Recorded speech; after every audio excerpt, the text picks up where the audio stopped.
Hello friends, मैं advocate Vijay Gupta from ITX consultancy private limited. आज एक नया टॉपिक आपके लिए लेके आया हूँ। टॉपिक का नाम है सेक्शन 8 कंपनी। बहुत सारे लोगों के क्वेश्चन आते हैं, क्वारी आती है, तो वो ये कहते हैं कि सर सेक्शन 8 कंपनी क्या होती है, सेक्शन 8 कंपनी बनाने का क्या पर्पज होता है, सेक्शन 8 कंपनी कैसे बनाई जाती है, सेक्शन 8 कंपनी किस तरह से काम करती है, क्या सेक्शन 8 कंपनी को प्रॉफिट या लॉस जो होता है उस प्रॉफिट और लॉस का डिस्ट्रीब्यूशन उसी तरह से होता है जैसे नॉर्मल जो प्राइवेट लिमिटेड या पब्लिक लिमिटेड कंपनी का प्रॉफिट का डिस्ट्रीब्यूशन डिविडेंड के तौर पे किया जाता है। क्या जो मेंबर्स हैं या शेयर होल्डर हैं क्या उनको डिविडेंड दिया जाता है या नहीं दिया जाता। ठीक है, तो ऐसे बहुत सारे क्वेश्चन, ये तो कुछ हैं, ऐसे अनलिमिटेड क्वेश्चन जो हैं लोगों के दिमाग में आते हैं, वो पूछते हैं। और तो मुझे ये लगा कि आज इस टॉपिक के बारे में मुझे खुल के बात करनी चाहिए। तो आज ये वीडियो जो आपका सेक्शन 8 कंपनी से ही रिलेटेड है। चलिए स्टार्ट करते हैं। First of all, section 8 company होती क्या है, ठीक है, और बनती कैसे है। सेक्शन 8 कंपनी एक्ट 2013 के अंतर्गत बनाई जाती है, ठीक है। और जिस तरह से क्या कहते हैं कि एक प्राइवेट लिमिटेड या पब्लिक लिमिटेड कंपनी बनाई जाती है, उसी तरह से एक सेक्शन 8 कंपनी को भी बनाया जाता है। उसका रजिस्ट्रेशन प्रोसेस भी बहुत हद तक मिलती जुलती है। वही सारी लीगल ऑब्लिगेशन इसमें भी होती हैं जो एक प्राइवेट लिमिटेड या पब्लिक लिमिटेड में होती हैं। इसके अलावा इसकी कुछ एडिशनल जो होती है, कुछ रिक्वायरमेंट जो गवर्नमेंट की होती है, इसे फुलफ़िल करना पड़ता है, ठीक है। और रिसेंटली क्या होता है कि जैसे एक पब्लिक लिमिटेड या प्राइवेट लिमिटेड है अगर कंपनी होती है तो उसके साथ एक प्राइवेट लिमिटेड या पब्लिक लिमिटेड सब जोड़ा जाता है।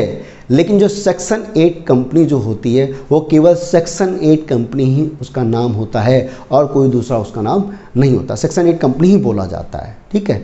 और इसके नाम के साथ प्राइवेट लिमिटेड या पब्लिक लिमिटेड शब्द नहीं जोड़ा जाता। ये सबसे मेन पॉइंट वाली बात आ जाती है। इसके अलावा जब कंपनी एक्ट 1956 था तब उस समय इसे सेक्शन 25 कंपनी बोला जाता था, ठीक है। तो आज की डेट में इसे सेक्शन 8 कंपनी जो कंपनी एक्ट 2013 के अकॉर्डिंग बोला जाता है।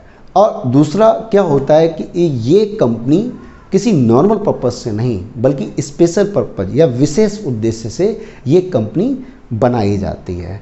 और इसके अलावा अगर इसको कोई भी प्रॉफिट होता है तो उस प्रॉफिट को एक तरह से मेंबर्स या शेयर होल्डर्स को बांटा नहीं जाता, बल्कि जिस वजह से या जिस पर्पस से ये कंपनी बनाई गई है, अगर कोई प्रॉफिट होता है तो वो प्रॉफिट कंपनी के उस पर्पज को पूरा करने के लिए प्रयोग कर दिया जाता है, ठीक है। तो इसका मेन अगर हम देखें तो जो प्रॉफिट अगर होगा वो शेयर होल्डर में या मेंबर्स में नहीं बांटा जाता बल्कि उसी पर्पज के लिए यूज़ कर दिया जाता है, ठीक है। तो ये मेन पॉइंट आ जाता है। दूसरा, आगे हम जैसे इसके बारे में अगर बात करें तो सेक्शन 8 कंपनी बनाने के का क्या उद्देश्य होता है। जैसे नॉर्मल कंपनी अगर कोई बनाएगा, जैसे इंडिविजुअल कर रहा है तो उसका पर्पज क्या होता है कि भाई मैं काम करूंगा, उसमें पैसा इन्वेस्ट करूंगा, सेल परचेज करूंगा या सर्विस दूंगा, जो प्रॉफिट होगा वो मेरा, जो लॉस होगा मैं गेन करूंगा। पार्टनरशिप फॉर्म का भी यही पर्पज होता है। और इसके अलावा अगर हम बात करें कोई प्राइवेट लिमिटेड या पब्लिक लिमिटेड, उसका भी पर्पज एक ही होता है कि भाई ऐसा है कि एक तरह से बिजनेस करेंगे या सर्विस देंगे, प्रॉफिट होगा या लॉस होगा वो शेयर होल्डर में क्या होगा, डिस्ट्रीब्यूट किया जाएगा। अगर प्रॉफिट होगा तो डिविडेंड दिया जाएगा और लॉस होगा तो शेयर कैपिटल के साथ एडजस्ट किया जाएगा, कहीं ना कहीं उसके शेयर पर इसका इफेक्ट आएगा। लेकिन सेक्शन 8 कंपनी का जो प्रॉफिट होता है वो एक तरह से क्या होता है, वो मेंबर्स में नहीं बांटा जाता। अब इसका ये पर्पज क्या होता है, किसी ने पूछा कि सर पर्पज होता क्या है, क्यों बनाई जाती है। भाई सीधी सी बात है, अगर प्रॉफिट हो रहा है तो मेंबर्स को दिया जाना चाहिए ना, क्यों नहीं दिया जाता। तो सबसे पहली बात तो उसके पीछे रीज़न है। फर्स्ट ऑफ ऑल ये नॉर्मल पर्पज़ के लिए नहीं बल्कि स्पेशल पर्पज़ या विशेष उद्देश्य के लिए बनाया जाता है। तो किसी ने पूछा कि सर ये विशेष उद्देश्य होते क्या हैं, तो उसके जो अगर हम कुछ स्पेशल पर्पज़ की बात करें तो आपका जैसे क्या कहते हैं, साइंस, आर्ट, कॉमर्स, ठीक है, एजुकेशन या आपका रिसर्च और डेवलपमेंट आ जाता है, ठीक है, या क्या कहते हैं कि आपका सोशल वेलफेयर, ठीक है, सोशल वेलफेयर के लिए हो गया, चैरिटी के लिए हो गया, स्पोर्ट्स के लिए हो गया, रिलीजन हो गया, एनवायरनमेंट प्रोटेक्शन। एनवायरनमेंट प्रोटेक्शन तो आप समझ मतलब जो ये प्रदूषण होता है, ठीक है, प्रदूषण वगैरह को रोकने के लिए, मतलब एनवायरनमेंट को प्रोटेक्ट करने के लिए ये कंपनियां बनाई जाती हैं, उसी पर्पज़ के लिए ये एक तरह से काम करती। अब इस इतने बड़े काम को करने के लिए इन्हें पैसे की ज़रूरत होती है, तो जो भी फंड इनके पास आते हैं तो उन फंड को उसमें से एक भी रुपए क्या होता है कि मेंबर्स को नहीं दिया जाता, और वो पूरा का पूरा प्रॉफिट क्या होता है वो उस स्पेशल पर्पज़, जो भी स्पेशल पर्पज़ होता है उसके लिए यूज़ कर दिया जाता है। तो ये सारी चीज़ें आ जाती हैं। अब किसी ने पूछा कि सर ये सेक्शन 8 कंपनी नज़र तो आती नहीं है, कैसी होती है, कैसी दिखती है, ठीक है, या कैसे पहचाना जाए? तो इसके कुछ एग्जाम्पल, कुछ फेमस एग्जाम्पल मैं आपके सामने क्या है मैं रखने जा रहा हूँ। कि जैसे इसके कुछ एग्जाम्पल की मैं बात करूँ तो सबसे पहला जो बहुत बड़ा नाम जो इंडिया का बहुत बिजनेस टाइकून है, ठीक है, जैसे रिलायंस फाउंडेशन, ठीक है। तो रिलायंस फाउंडेशन एक बहुत बड़ी सेक्शन 8 कंपनी है। इसके अलावा इन्फोसिस फाउंडेशन, इन्फोसिस फाउंडेशन के अलावा आपका जैसे कुछ और मैं बात करूं तो इसमें Navjyoti India foundation, Navjyoti India foundation के अलावा आपका सलाम बॉम्बे फाउंडेशन, सलाम बॉम्बे फाउंडेशन के अलावा आपका इसके क्या कहते हैं कि एक तरह शंकरा नेत्रालय फाउंडेशन, इसके अलावा हेड, ठीक है, हाई फाउंडेशन।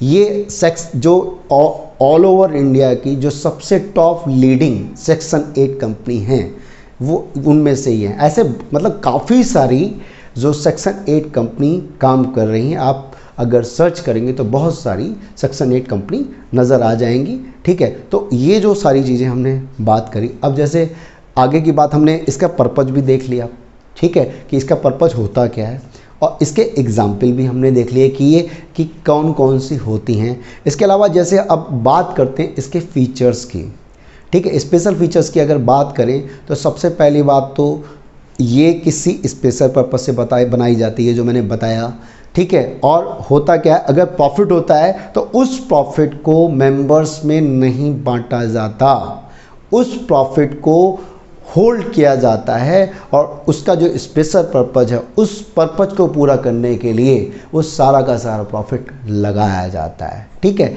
तो ये एक सबसे मेन फीचर्स आ गया। दूसरी बात और मैं बताऊं आपको कि जो सेक्शन 8 कंपनी का जो स्पेशल फीचर्स है कि ये एक तरह से एक लिमिट तक एक हैवी डोनेशन ले सकती है, ठीक है, अगर इसने क्या कहते हैं अपने आप को 80G में रजिस्टर्ड करा रखा है तो उस केस में ये हैवी डोनेशन ले सकती है। इसके अलावा दूसरा जो हम बात करें कि ऐसा होता है जब सेक्शन 8 कंपनी बनती है तो सेक्शन 8 कंपनी में बाकी सारी जो फॉर्मेलिटी हैं वो नॉर्मल प्राइवेट लिमिटेड या पब्लिक लिमिटेड की तरह होती है, लेकिन इसके अलावा और एक स्पेशल रिक्वायरमेंट होती है कि इसको क्या होता है कि स्टार्ट करने के लिए बाकी फॉर्मेलिटीज़ के अलावा जो एक स्पेशल और सरप्लस पॉइंट है, सेंट्रल गवर्नमेंट से अप्रूवल या सर्टिफिकेट लेना होता है, ठीक है। तो ये मेन पॉइंट आ जाता है जो प्राइवेट लिमिटेड और पब्लिक लिमिटेड में एप्लीकेबल नहीं है, लेकिन सेक्शन 8 कंपनी अगर बननी है तो उसको क्या करना पड़ेगा, सेंट्रल गवर्नमेंट से सर्टिफिकेट लेना पड़ेगा, और सर्टिफिकेट लेने के बाद उस सर्टिफिकेट की जो कॉपी है वो एक तरह से आरओसी में सबमिट करनी पड़ेगी, उसके बाद ही सेक्शन 8 कंपनी अपना काम कर पाएगी। तब तक एक तरह से क्या है वो अगर जब तक उसे सर्टिफिकेट नहीं मिलता तब तक सेक्शन 8 कंपनी इनकम्प्लीट मानी जाती है। तो ये इसके स्पेशल फीचर्स की बात आ गई। एक और स्पेशल फीचर्स की अगर हम बात करें तो सबसे पहली बात तो कभी भी जो सेक्शन 8 कंपनी 1% कंपनी में कन्वर्ट नहीं हो सकती। इसके अलावा और एक स्पेशल फीचर्स की बात करें, जैसे अगर एक पार्टनरशिप है, ठीक है, पार्टनरशिप फॉर्म है, तो पार्टनरशिप फॉर्म की अगर हम बात करें तो आपका देखा जाए तो क्या कहते हैं पार्टनरशिप फॉर्म कभी भी किसी प्राइवेट लिमिटेड या पब्लिक लिमिटेड, ठीक है, की शेयर होल्डर नहीं बन सकती, ठीक है। लेकिन क्या कहते हैं कि एक तरह से जो पार्टनरशिप फर्म है, अब जो सेपरेट लीगल एंटिटी की वजह से, अपने इस नेचर की वजह से जो क्या है, सेक्शन 8 कंपनी का मेंबर्स बन सकती है। ठीक है, तो ये एक स्पेशल फीचर इसमें आ जाता है। पार्टनरशिप की हमने बात करी। इसके अलावा है क्या कि क्योंकि सेंट्रल गवर्नमेंट का बहुत तगड़ा इंटरफेयर इसमें चलता है, क्योंकि कहीं ना कहीं पब्लिक का फंड इसमें इन्वॉल्व होता है बहुत लंबी रेंज तक। तो आपको बताएं कि इसके जो आर्टिकल्स है उसको चेंज करने के लिए ऐसे नहीं किया जा सकता कि आपने स्पेशल रेजोल्यूशन जैसे ले आते हैं नॉर्मल प्राइवेट लिमिटेड या पब्लिक लिमिटेड कंपनी में, ठीक है, उसमें चेंज करा जा सकता है। लेकिन इसके अगर किसी भी आर्टिकल्स को आप चेंज करना चाहते हो, उसके रूल को चेंज करना चाहते हो, तो उस केस में आपको सेंट्रल गवर्नमेंट की प्रायर अप्रूवल की ज़रूरत पड़ेगी। तो ये कुछ बातें होती हैं जो हमने आपका सेक्शन 8 कंपनी के बारे में बात करी। ठीक है, इसके अलावा और बहुत सारी बातें इसके बारे में कहने के लिए, चलिए उसको थोड़ा सा और डिटेल में आगे हम देखते हैं।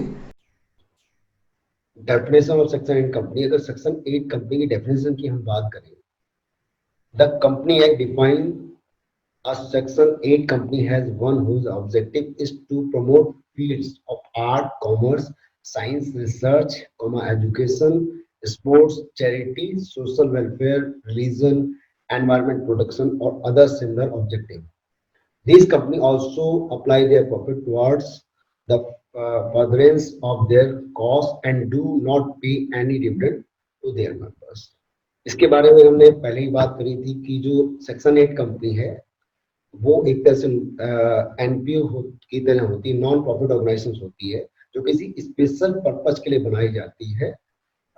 जो हम हमारे सामने अभी हमने बात करी, art, commerce, science and other जो सोशल पर्पज है या सोशल वेलफेयर के लिए बनाई जाती है। और इसके अलावा अगर इस कंपनी को प्रॉफिट होता है तो उस प्रॉफिट का यूज मेंबर्स को डिविडेंड पेड करने के लिए नहीं, बल्कि उस प्रॉफिट को जो कंपनी का जो मेन पर्पज है, जिस वजह से कंपनी एस्टेब्लिश करी गई है, ठीक है, उस पर्पज को पूरा करने के लिए वो सारा का सारा डिविडेंड जो प्रॉफिट है यूज कर दिया जाता है। ठीक है, तो आगे हम चलते हैं। इसके अलावा जैसे हमने बात करी थी, जो सेक्शन 8 कंपनी जो है पहले जो इसे सेक्शन 25 कंपनी बोला जाता था, कंपनी एक्ट 1956 के अंतर्गत, जो आज की डेट में जो कंपनी एक्ट 2013 के अकॉर्डिंग सेक्शन 8 कंपनी बोला जाता है। ठीक है, इसके मेन फीचर्स की अगर हम बात करें तो जैसे सबसे पहला फीचर्स तो जो आ जाता है कि भाई जो सेक्शन 8 कंपनी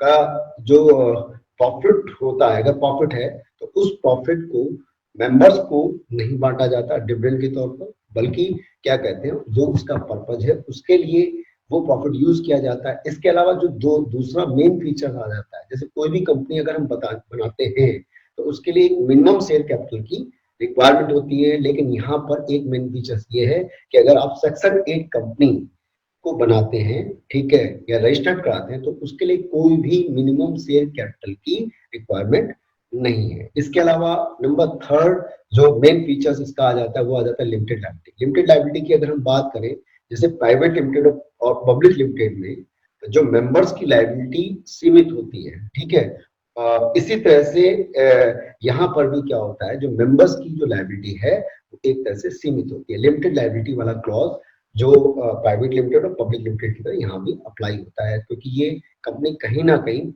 जो कंपनी एक्ट 2013 के रूल्स एंड रेगुलेशन को फॉलो कर रही होती है उसके अकॉर्डिंग बनाई जाती है। इसके अलावा जो मेन फीचर्स की बात हम करें तो पहले भी इसकी जैसे हमने बात करी कि अगर कोई भी कंपनी जो सेक्शन 8 कंपनी बनानी है तो वहां पर एक तरह से क्या होता है, उसको एक तरह से गवर्नमेंट से, जो सेंट्रल गवर्नमेंट से एक लाइसेंस या परमिशन चाहिए होती है। ठीक है ना, तो उसके बगैर सेक्शन 8 कंपनी नहीं बन सकती, उसके बाद ही रिजर्व बैंक ऑफ इंडिया का अप्रूवल मिलता है। ठीक है सर, तो अब इसके अलावा एक जो और इसका स्पेशल फीचर्स की अगर हम बात करें तो form as a member. Form as a member का मतलब जैसे एक इंडिविजुअल, ठीक है, या association of person section 8 company का पार्ट हो सकता है, उसी तरह से जो फॉर्म है एक तरह से सेक्शन 8 कंपनी का पार्ट हो सकती है, सेक्शन 8 कंपनी का मेंबर्स बन सकती है। इसके अलावा जो इसकी कुछ मेन एग्जाम्पशन की अगर हम बात करें तो यहाँ पर मेन एग्जाम्पशन में जो सबसे पहला और सबसे इंपॉर्टेंट पॉइंट आ जाता है, जैसा कि हमने बात करा था कि सेक्शन 8 कंपनी को किसी भी तरह की एक मिनिमम पेड अप कैपिटल या मिनिमम शेयर कैपिटल की रिक्वायरमेंट नहीं होती। दूसरा जो मेन एग्जाम्पशन की बात करें तो अगर जो नॉर्मल प्राइवेट लिमिटेड या पब्लिक लिमिटेड कंपनी होती है तो वहां पर कोई भी एनुअल जनरल मीटिंग करने के लिए, ठीक है, मेंबर्स को कम से कम 21 दिन का नोटिस देना पड़ता है। लेकिन जो सेक्शन 8 कंपनी को जो है कि यहाँ पर केवल 14 दिन का ही नोटिस देना पड़ता है, मतलब वहां पर यहाँ पर 21 दिन के मिनिमम टाइम पीरियड की रिक्वायरमेंट नहीं है। इसके अलावा जो एक और एग्जाम्पशन की बात अगर करें तो यहाँ पर मैक्सिमम डायरेक्टर की बात अगर हम कर रहे हैं तो यहाँ मोर देन 15 डायरेक्टर्स, ठीक है। तो जो अगर हम बात करें प्राइवेट लिमिटेड या पब्लिक लिमिटेड कंपनी की, अगर वहां पर भी 15 डायरेक्टर से ज्यादा हो सकते हैं, लेकिन वहां पर आपको क्या करना पड़ेगा, जो कंपनी को किसी प्राइवेट लिमिटेड या पब्लिक लिमिटेड कंपनी को उसके लिए एक स्पेशल रेजोल्यूशन पास करना पड़ेगा। लेकिन सेक्शन 8 कंपनी में अगर 15 से ज्यादा डायरेक्टर बनते हैं तो उस केस में कोई भी स्पेशल रेजोल्यूशन पास करने की जरूरत नहीं होती। इसके अलावा अगर हम एक और एग्जाम्पशन की बात करें तो यहाँ जो सेक्शन 149 और सेक्शन 150 जो independent selection of independent director से रिलेटेड जो सेक्शन है, तो उससे यहाँ पर क्या होता है, सेक्शन 8 कंपनी को एग्जाम्पशन मिलती है। इसके अलावा अगले एग्जाम्पशन की बात करें तो यहाँ पर जो सेक्शन 165 है वो कि अगर कोई भी इंडिविजुअल, ठीक है, कोई भी इंडिविजुअल नॉर्मली क्या होता है कि एक तरह से मैक्सिमम टू मैक्सिमम 20 कंपनी का डायरेक्टर हो सकता है, ठीक है, जिसमें से 10 पब्लिक लिमिटेड कंपनी हो सकती है, ठीक है। लेकिन जो सेक्शन 8 कंपनी में एक तरह से क्या हो सकता है कि यहाँ पर 21 जो डायरेक्टर्स हो सकते हैं, मतलब जो एक इंडिविजुअल एक तरह से क्या हो सकता है कि एक तरह से सेक्शन 8 कंपनी का 21वां डायरेक्टर बन सकता है, कहने का मतलब ये है। तो एक मेन एग्जाम्पशन ये भी आ जाती है। इसके अलावा अगर हम बात करें बोर्ड मीटिंग की, अगर बात करें तो बोर्ड मीटिंग जो है आपका जो बोर्ड मीटिंग से भी यहाँ पर एग्जाम्पशन है। जैसे अगर हम प्राइवेट लिमिटेड या पब्लिक लिमिटेड कंपनी की बात करें तो वहाँ साल में कम से कम 4 बोर्ड मीटिंग होनी कंपलसरी है। लेकिन अगर सेक्शन 8 कंपनी की अगर हम बात करें तो यहाँ पर 6 महीने में एक बोर्ड मीटिंग सफिशिएंट है, मतलब एक साल में 2 बोर्ड मीटिंग सफिशिएंट है, ठीक है। तो ये एक मेन एग्जाम्पशन की बात आ जाती है। quorum की बात करें the quorum requirement for board meeting of a section 8 company shall be either 8 member or 25% of total strength whichever is less, however the quorum shall not be less than 2 members, ठीक है। Section 175 का भी यहाँ पर की exemption का benefit मिलता है। जैसे फॉर एग्जाम्पल यहाँ पर अगर हम बात कर रहे हैं कि आपका जो quorum की बात अगर हम कर रहे हैं तो जो आपका क्या कहते हैं, जो बोर्ड ऑफ डायरेक्टर्स में आपका जो 25% ऑफ जो टोटल जो मेंबर्स है, 25% टोटल मेंबर्स या 8 मेंबर्स जो दोनों में कम होगा, ठीक है, जो दोनों में कम होगा वो कोरम में प्रेजेंट होना जरूरी है। बाकी कम से कम 2 डायरेक्टर के बिना तो क्या कहते हैं मीटिंग हो ही नहीं सकती, कोरम हो ही नहीं सकता,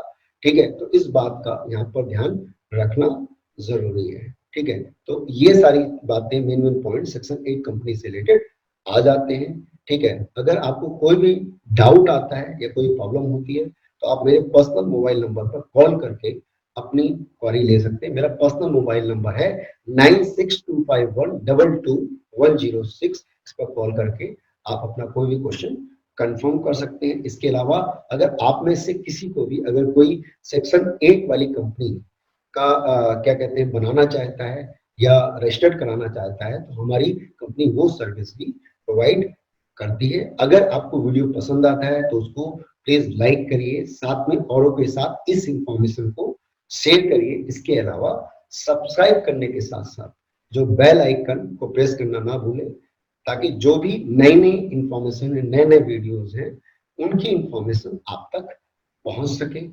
थैंक यू।